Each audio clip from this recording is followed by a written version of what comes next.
Magnetic field due to current carrying coil.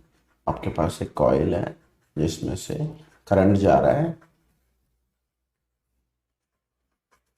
और आपको उस कॉइल के हिस्से पे, ये उसकी एक एक्सियल लाइन है, वो लाइन जो उसके एक्सेस से पास हो रही है। ये जो रिंग हमने बना रखी है, रियल में ये रिंग कैसे है, ये इस पेज के परपेंडिकुलर है।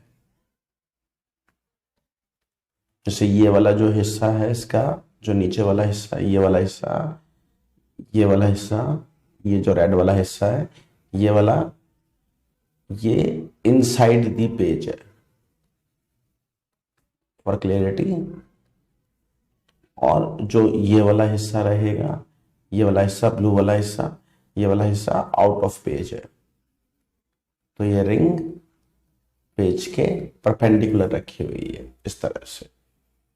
तो अगर इस तरह से रिंग रखी हुई हो और इस पूरी के अंदर से करंट जा रहा है, करंट इसके अंदर से फ्लो कर रहा है। अब करंट इस तरह से फ्लो कर रहा है, देख सकते हैं। तो अगर मैं यहाँ पे रिंग पे, इस रिंग को मैं दोबारा, अगर इस रिंग को दोबारा से ड्रॉ करा जाए, अगर मैं यहाँ पे 2 पॉइंट चूज करता हूँ, छोटे छोटे पॉइंट्स, तो ये वाला जो पॉइंट होगा ये एक स्मॉल वायर होगा और इस वायर में जो करंट आ रहा होगा वो कैसा आ रहा होगा, करंट जा रहा होगा आउट ऑफ पेज, क्योंकि रिंग की डिजाइन इस तरह से है। तो करंट जो ऊपर वाला पॉइंट होगा, इसको मैं ए पॉइंट बोल रहा हूं, ऊपर वाले पॉइंट को ए, तो ए पॉइंट पे करंट आ रहा होगा आउट ऑफ पेज, यानी कि इस तरह से। और जो नीचे वाला पॉइंट होगा, पॉइंट बी, यहाँ पे करंट की जो डायरेक्शन होगी वो होगी इनसाइड पेज, यानी कि अंदर की तरफ। तो बेसिक सी बात है, जो ये रिंग है इसके 2 पॉइंट आ गए, इसमें हमने 2 एलिमेंट ले लिए। एक एलिमेंट ले लिया हमने ऊपर की तरफ और एक एलिमेंट हमने ले लिया नीचे की तरफ। 2 एलिमेंट हमने यहाँ पे चूज कर लिए, दोनों एलिमेंट्स की लेंथ हमने डीएल और डीएल चूज कर ली। जो ये वाला डीएल है, इसमें जो करंट है उस करंट का डायरेक्शन पेज के बाहर है और इस वाले में पेज के अंदर है। अब इसकी वजह से हमको किसी भी पॉइंट, मान लो ये पॉइंट हो गया P, हमें इस पॉइंट P पे मैग्नेटिक फील्ड निकालनी है। तो हम इन दोनों डीएल से इसको ज्वाइन कर देंगे यहाँ पे। अब यहाँ पे हम सबसे पहले तो निकालेंगे मैग्नेटिक फील्ड का डायरेक्शन। तो मैग्नेटिक फील्ड के डायरेक्शन भी निकालेंगे, उससे पहले अगर मैग्नेटिक फील्ड की वैल्यू लिखूं तो बायोट सेवार्ट लॉ से मैग्नेटिक फील्ड की वैल्यू होती है mu naught I d l sine theta upon 4 pi r square. कौन सा लॉ है ये बायोट सेवार्ट्स लॉ। अगर आपको नहीं पता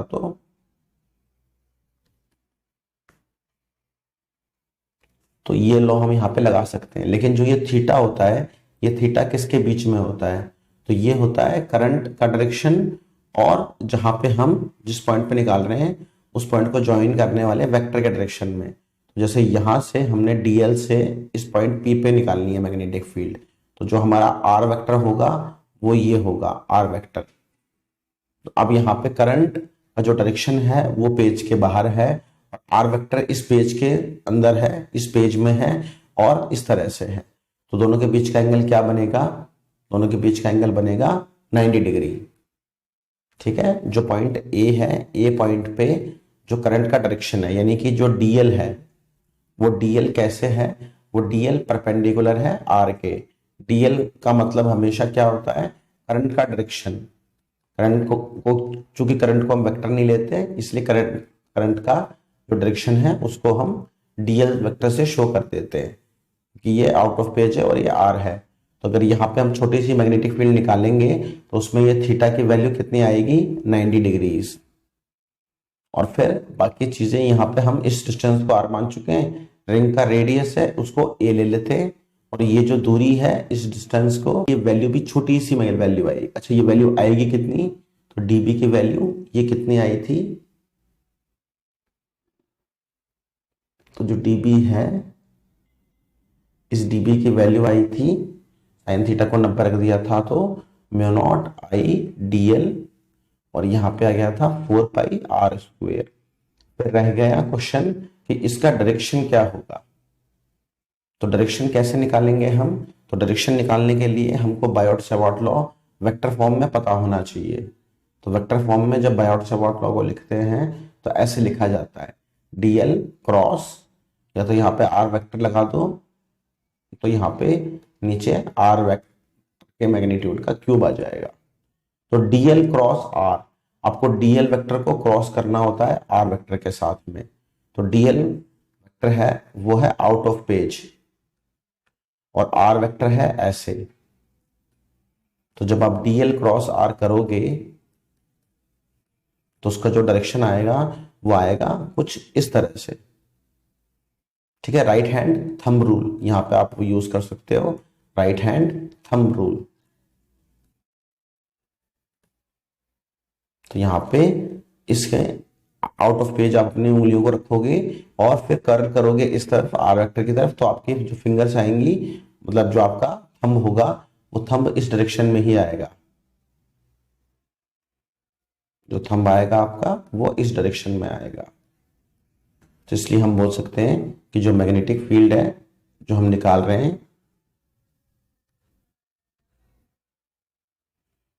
मैग्नेटिक फील्ड की जो वैल्यू आएगी वो इस पॉइंट पे वो ऐसे आएगी dB। और ऐसे ही जब हम नीचे वाले पॉइंट की वजह से मैग्नेटिक फील्ड को निकालेंगे तो वो मैग्नेटिक फील्ड भी ऐसे ही आएगी dB। दोनों तरीके से सेम मैग्नेटिक फील्ड, चूंकि हमने एलिमेंट सेम लिया है। तो दोबारा से थोड़ा सा देख लेते हैं इसको। अभी तक हमने एक रिंग बनाई थी ऐसे, और इस रिंग की वजह से हमने यहाँ पे इस पॉइंट P पे मैग्नेटिक फील्ड निकाली थी। तो मैग्नेटिक फील्ड निकालने के लिए हमारे पास में दो वैल्यू आ गई थी मैग्नेटिक फील्ड की, dB और dB इस तरह से। साथ ही साथ ये इस वेक्टर के परपेंडिकुलर रहेंगी। और इस एंगल को अगर मैं थीटा ले लेता हूं, तो अगर ये एंगल थीटा है तो ये वाला एंगल ये 90 है। तो या इस एंगल को आप या तो फाई मान लो, तो फाई की वैल्यू निकाल सकते हो, क्या आएगी, theta plus 90 plus phi equals to 180 degree. तो यहां से आपको फाई की वैल्यू मिलेगी 90 माइनस थीटा। तो ये वैल्यू हो जाएगी आपके पास 90 माइनस थीटा। या फिर आप यहां पे भी एक परपेंडिकुलर ड्रॉप कर सकते हो। आप बोल सकते हो जब ये वाला एंगल 90 माइनस थीटा है तो ये वाला जो एंगल होगा, ये वाला एंगल कितना हो जाएगा, ये वाला एंगल हो जाएगा थीटा, क्योंकि ये ओवरऑल 90 डिग्री है। तो इससे आपको मैग्नेटिक फील्ड के कंपोनेंट लेने में थोड़ी सी आसानी हो जाएगी। मैग्नेटिक फील्ड अब आप ऐसे ले सकते हो कि ये आपकी मैग्नेटिक फील्ड है और ये वाला एंगल ये आपको मिल गया थीटा। छोटी सी मैग्नेटिक फील्ड है dB, तो इसके कंपोनेंट आएंगे तो जिसके साथ एंगल बनाती है फील्ड वाला वेक्टर कॉस वाला, दूसरा वेक्टर साइन वाला। और ऐसे ही जब हम दूसरी वाली मैग्नेटिक फील्ड को बनाएंगे, दूसरी वाली मैग्नेटिक फील्ड ऐसे है dB, तो उसके लिए भी ये वाला एंगल थीटा आएगा। तो ये वाली मैग्नेटिक फील्ड की वैल्यू आएगी dB cos थीटा, और ये वाली मैग्नेटिक फील्ड इसकी वैल्यू आएगी dB sin थीटा। तो ओवरऑल बाकी सब चीजें सेम है क्योंकि सेम डिस्टेंस है r, क्योंकि राइट एंगल ट्राइंगल जब बनेगा तो दोनों में परपेंडिकुलर a है और बेस x है। तो इसलिए जो मैग्नेटिक फील्ड की जो छोटी सी जो वैल्यू आई थी dB वो आई थी mu naught I dl upon 4 pi r square. तो दोनों ही dl के लिए करंट भी सेम है, dl के लेंथ भी सेम है और r भी सेम है, इसलिए दोनों सेम है। तो ये जो मैग्नेटिक फील्ड होंगी, एक तो dB cos थीटा और एक dB cos थीटा, तो एक इसका डायरेक्शन है प्लस जे कैप यानी कि ऊपर की तरफ, इसका डायरेक्शन है माइनस जे कैप। तो ये एक दूसरे को कैंसिल आउट कर देंगी। तो आप बोलोगे जो ये dB cos थीटा और dB cos थीटा है, ये dB cos थीटा कैसी हैं, ये है इक्वल बट अपोजिट। तो इक्वल और अपोजिट हैं ये, तो इसलिए ये आपस में एक दूसरे को कैंसिल आउट कर देंगी। तो हमारे पास जो नेट मैग्नेटिक फील्ड बचेगी वो बचेगी सिर्फ इस डायरेक्शन में, ये वाली नेट मैग्नेटिक फील्ड हमारे पास ये वाली बचेगी। तो आप ऐसे बोल सकते हो डायरेक्टली कि अगर आपके पास कोई रिंग है, अगर आपके पास कोई भी रिंग है तो रिंग की जो नेट मैग्नेटिक फील्ड होती है वो हमेशा ऐसे ही आती है। ठीक है, आप डायरेक्टली ऐसे बोल सकते हो कि जो रिंग की मैग्नेटिक फील्ड होती है ड्यू टू अ रिंग, इसको याद रख सकते हो, वो हमेशा कैसे होती है, वो पैरेलल होती है टू दी एक्सिस। अब इस नेट मैग्नेटिक फील्ड, जो छोटी सी मैग्नेटिक फील्ड तो टोटल आएगी, उसकी वैल्यू आएगी dp sine theta plus dp sine theta, cos theta वाला कट गया, तो नेट मैग्नेटिक फील्ड आई आपके पास में 2db sine theta. Magnetic field की वैल्यू db की वैल्यू थी म्यू नॉट आई dl अपॉन में 4 पाई r², फिर साइन थीटा। तो साइन थीटा की वैल्यू हम कहां से ला सकते हैं, ये रहा हमारा डायग्राम, ये रहा हमारा थीटा। तो इस, अगर हम डायग्राम को चूज कर रहे हैं तो इसमें ये रेडियस हमने लिया हुआ है a और ये डिस्टेंस है x। तो अगर आपको यहाँ पे साइन थीटा निकालना हो तो साइन थीटा की वैल्यू क्या आएगी, साइन थीटा होता है परपेंडिकुलर अपॉन हाइपोटेन्यूज, तो परपेंडिकुलर है a और हाइपोटेन्यूज है r, तो साइन थीटा की जो वैल्यू आएगी वो आएगी a/r।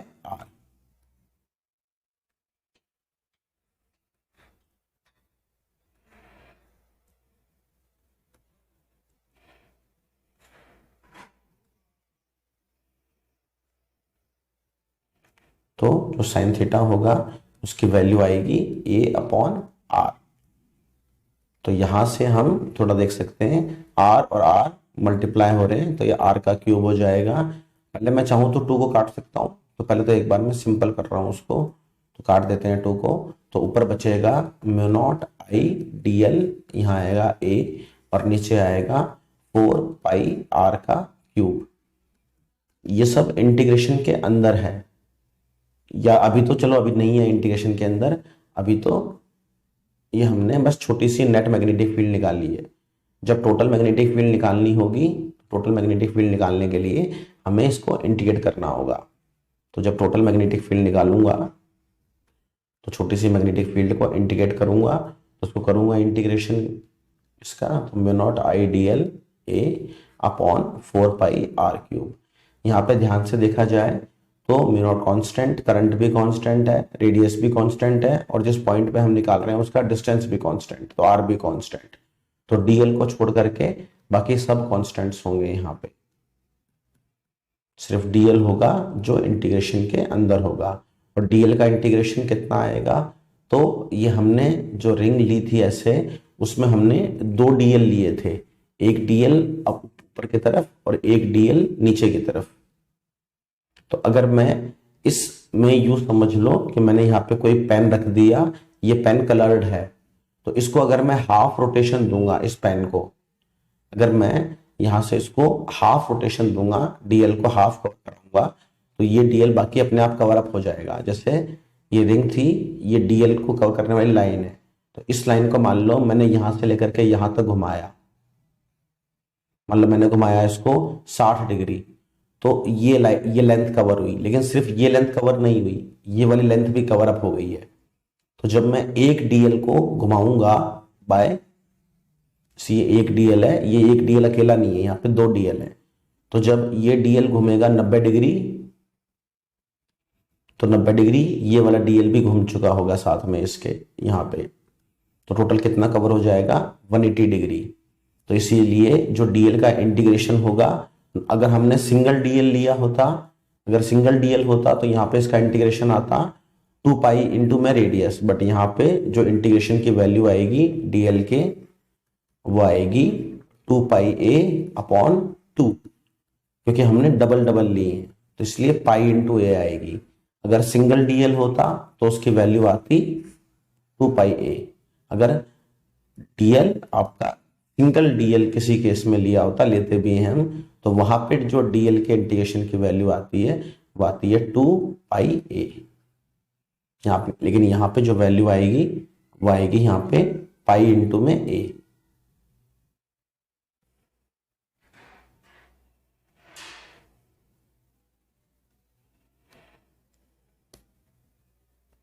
तो यहाँ पे अब हम इसकी वैल्यू को रख देंगे, तो नेट मैग्नेटिक फील्ड की वैल्यू हो जाएगी म्यू नॉट आई ए अपॉन 4πr³ और डीएल का इंटीग्रेशन तो वो हो गया पाई इंटू में ए। अब यहाँ पे पाई से, अच्छा यहाँ पे 4 नहीं बचेगा, यहाँ पे 2 बचेगा, और 2 से कट गया था ये, तो यहाँ पे ये पाई से पाई गायब हो जाएगा, तो यहाँ बचेगा म्यू नॉट आई ए स्क्वेयर और नीचे आएगा 2r³। अब r की वैल्यू भी हम डाल सकते हैं, राइट एंगल ट्राइंगल से चूज कर सकते हैं। हमारे पास एक राइट एंगल ट्राइंगल बना था, इस राइट एंगल ट्राइंगल में ये रेडियस a था, ये डिस्टेंस x था और ये r था, तो यहाँ से r की वैल्यू आती पाइथागोरस थ्योरम से। तो मैग्नेटिक फील्ड का जो फॉर्मूला हमारे पास निकल करके आया उसकी वैल्यू आई म्यू नॉट आई, यहाँ पे आया ए स्क्वेयर, नीचे आया 2πr³। फिर r की वैल्यू हमने पाइथागोरस थ्योरम से निकाली, तो y under root of a square plus x square, यानी कि a square plus x square इसकी पावर हाफ। अब हमें यहाँ पे r³ रखना है, तो दोनों तरफ क्यूब कर देंगे, तो यहाँ पे पावर हाफ थी सही, क्यूब हो जाएगा तो पावर हो जाएगी 3/2।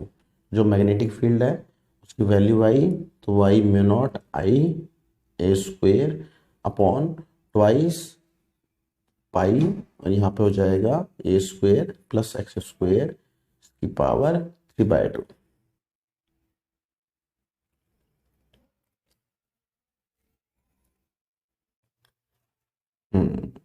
यहाँ पे पाई नहीं आएगा, तो ये वैल्यू आई हमारे पास में मैग्नेटिक फील्ड की एक्सिस पे किसी भी पॉइंट के। ये हमारे पास में रिंग थी जिसका रेडियस ए था, इससे किसी भी एक्स डिस्टेंस पे हमने मैग्नेटिक फील्ड निकाली, तो उसकी वैल्यू ये आई।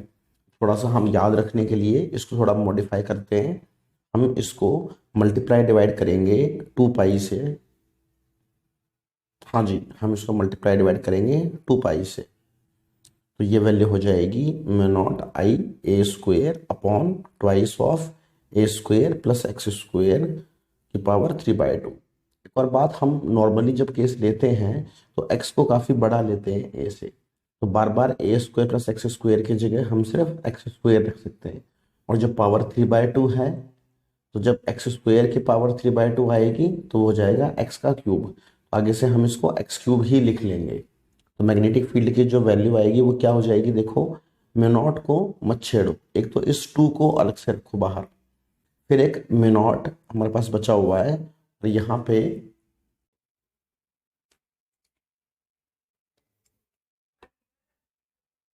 तो यहाँ पे हम इसको म्यू नॉट को एज इट इज रखेंगे, इसके नीचे आ जाएगा 2 × 2π यानी कि 4π। फिर यहाँ पे आई, और ये जो पाई है इसको ए स्क्वेयर के साथ मिला लेंगे, तो पाई ए स्क्वेयर, और नीचे हो जाएगा हमारे पास में एक्स का क्यूब। अभी उसका रीजन बताया था। अब ये तो मैग्नेटिक फील्ड है एक रिंग की वजह से।